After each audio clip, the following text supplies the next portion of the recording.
Ito ang mensahe ng past person mo, Libra. I hid who I really am from you. I look for you everywhere.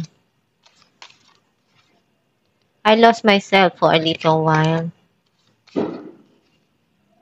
It was my fault, but I blame you. It's time for me to heal now.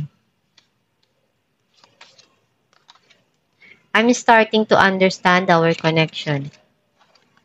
Ang mensahe para sa'yo.